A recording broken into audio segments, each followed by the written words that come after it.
लोग कहते हैं कि करबला में हजरत इमाम हुसैन की मदद के लिए कोई नहीं आया, लेकिन सच तो ये है कि उस दिन जमीन और आसमान की हर ताकत उनकी एक आवाज पर लड़ने के लिए तैयार थी। ये वाकया आशूरा के दिन का है। जिन्नात का बादशाह जाफर, जिन अपने दरबार में तख्त पर बैठा जश्न मना रहा था, उसे इस बात की खबर ही न थी कि करबला में नबी करीम सल्लल्लाहु अलैहि वसल्लम के घराने पर क्या गुजर रही है। अचानक उसके तख्त के नीचे से दो जिन रोते और मातम करते हुए गुजरे। जाफर ने उन्हें रोका और पूछा, अरे आज तो खुशी का दिन है, तुम लोग क्यों रो रहे हो?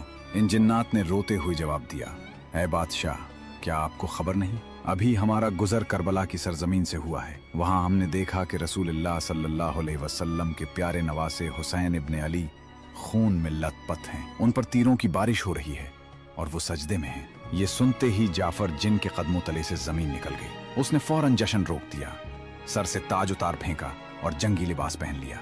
उसने अपनी तलवार निकाली और जिन्नात के एक बड़े लश्कर को लेकर हवा से भी तेज रफ्तार में करबला की तरफ रवाना हो गया। जाफर कहता है, जब मैं करबला की फजाओं में पहुंचा तो मैंने एक अजीब मंजर देखा। वहां सिर्फ यजीदी फौज ही न थी, बल्कि आसमान से लेकर जमीन तक फरिश्तों, अंबिया और जिन्नात की कतारें खड़ी थी। सब अपनी बारी का इंतजार कर रहे थे कि इमाम हुक्म दें तो दुश्मनों को खत्म कर दें। भीड़ इस कदर ज्यादा थी कि जाफर को रास्ता नहीं मिल रहा था।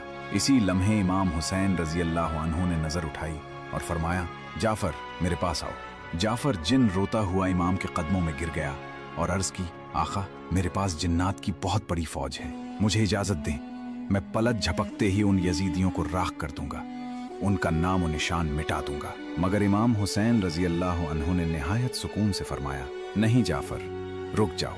अगर मैं चाहूं तो एक इशारे में दुनिया पलट दूं, लेकिन मैं अपने नाना के दीन को बचाने के लिए और अपने रब की रजा के लिए ये सब्र कर रहा हूँ। मुझे अपने अल्लाह की मर्जी सबसे ज्यादा अजीज है। दोस्तों याद रखना, करबला में इमाम हुसैन रजी अल्लाह अन्हु बेबस नहीं थे।